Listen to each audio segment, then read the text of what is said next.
mutation au mieux se prépare. Souvent vécu comme élément déstabilisant, il est donc fondamental de mener des réflexions stratégiques sur la conduite du changement et de mettre en œuvre un management destiné à accompagner les acteurs.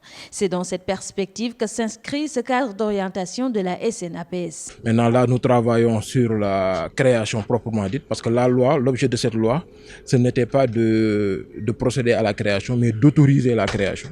Et là, toute l'année 2020, on a travaillé un peu à procéder à la création en déterminant le montant pertinent de capital, en finalisant les statuts. Le montant du capital est fixé à 1 milliard de francs CFA. Et dans cette conduite du changement, aujourd'hui, il faudra prendre tous les aspects en matière d'information, la communication interne, comme la communication externe de l'APS. Donc à l'interne, tous les agents doivent être sensibilisés aujourd'hui sur la nouvelle voie de l'APS. À l'externe aussi, sensibiliser les autorités, l'opinion publique.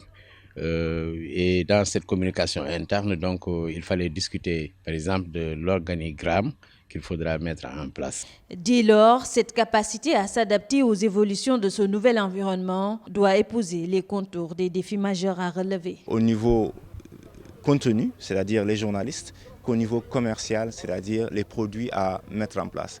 C'est en ce sens que nous avons une position cruciale dans ce schéma, parce que c'est à nous de fournir les plateformes et les moyens technologiques pour que le journaliste puisse mieux travailler et que le commercial puisse mieux vendre.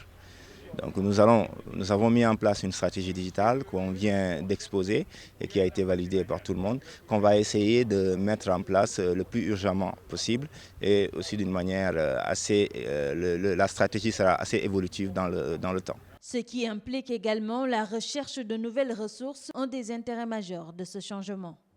Parce que dans la directive présidentielle, il y avait un certain nombre d'axes qui ont été donnés. D'abord, c'était la mutation institutionnelle. C'était d'abord ensuite l'augmentation des ressources à travers l'augmentation de l'allocation de l'État, de faire bénéficier de l'APS de la rémunération du service public de l'information, mais également de demander à l'APS de voir comment elle pourra elle-même également renforcer ses ressources propres.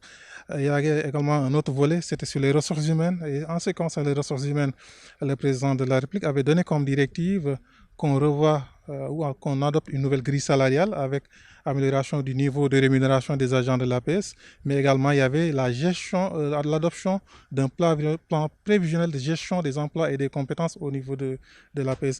Et en ce qui concerne les ressources, il avait demandé qu'on revoit un peu à la hausse la subvention d'investissement de l'APS pour lui permettre de se doter de ressources techniques lui permettant de procéder à la restructuration technique. Et tout ça, il avait demandé qu'il soit fait dans le cadre d'un plan stratégique de développement qui sera également suivi de la signature d'un contrat de performance entre l'Agence de presse sénégalaise et l'État du Sénégal à travers des tutelles techniques.